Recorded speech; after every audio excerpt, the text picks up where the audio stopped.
In the 1890s, inside a courtroom in Africa, a young lawyer was handed a simple request by his client: tell a small lie to win. The lawyer refused. Instead of compromising his principles, he dropped the case, gave up his legal practice entirely, and walked away from his chosen career. Returning to India with no money and no prospects, his peers quickly labeled him a failure. To survive, the former lawyer, Ardeshir Godrej, took a low-paying job as an assistant in a local chemist shop. While working at the chemist counter, Ardeshir noticed a crisis paralyzing Bombay. Break-ins were rampant. The locks flooding the market were so poorly constructed that thieves could snap them open with a single sharp strike. He realized that across this massive, bustling city, people had absolutely no reliable way to protect their life savings. The citizens of Bombay were living in constant anxiety, helpless to defend their valuables. He decided to engineer a solution himself. Despite having no manufacturing background, Ardeshir secured a 3,000 rupee loan from a well-wisher. He rented a tiny shed in the Lal Bagh neighborhood and set up a workshop to build a better lock. He applied the same rigid standards to his steel that he did to his testimony. Every lock produced in that shed became a physical extension of his personal integrity, establishing the engineering blueprint for the brand's future reliability. Ardeshir spent his days and nights standing in front of a scorching forge.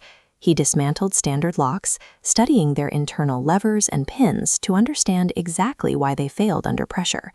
Years of trial and error led to India's first unpickable lock. He designed a complex internal lever system that rejected any fake key or foreign tool, aligning perfectly only when the original key was inserted. As Bombay's wealthiest merchants and shopkeepers rapidly installed his locks, the city's rampant theft rate plummeted. This success prompted the city's business elite to hand Ardeshir a new, high-stakes problem. They needed a storage solution that could protect their wealth from a threat far worse than a lockpick: a raging fire.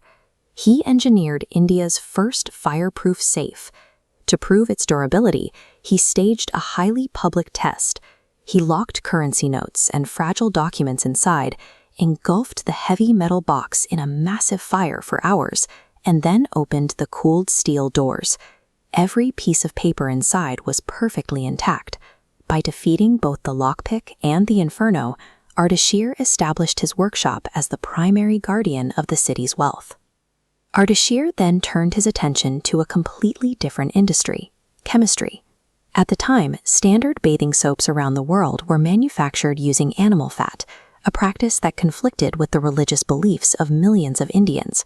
He announced his intention to create a vegetarian soap.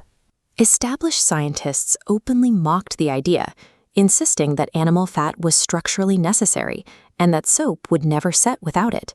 Ignoring the experts, he spent years running chemical experiments. He eventually discovered a method to substitute the animal fat entirely with pure vegetable oils, producing the world's first successful vegetarian soap. This chemical breakthrough collided perfectly with the rapidly rising Swadeshi national movement. Millions of Indians were already boycotting foreign goods, and they eagerly bought up a product that respected their local culture. This successful launch proved that Indian industry could innovate specifically for Indian values, turning a chemical breakthrough into a statement of cultural pride. On April 14, 1944, a freighter packed with explosives and gold bars detonated at the Bombay docks, unleashing a blast that shook the entire island. The resulting inferno was catastrophic. Hundreds of buildings, banks, and businesses were instantly slattened, and traditional iron strongboxes melted in the extreme heat.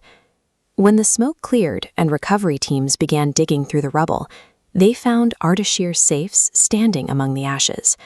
When pried opened, every single currency note, gold bar, and paper ledger inside was completely unharmed.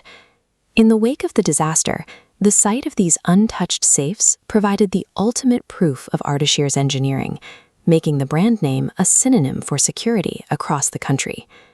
After Ardeshir passed, his brother Pirosha took command. He expanded the operation to an immense industrial scale, purchasing hundreds of acres in Vikhroli to meet the demands of a nation on the brink of independence. When the newly independent Indian government needed to secure the votes of its citizens in the country's first democratic elections, They chose the brand that survived the dock explosion, ordering over 1 million steel ballot boxes. Over the next century, the product line expanded rapidly.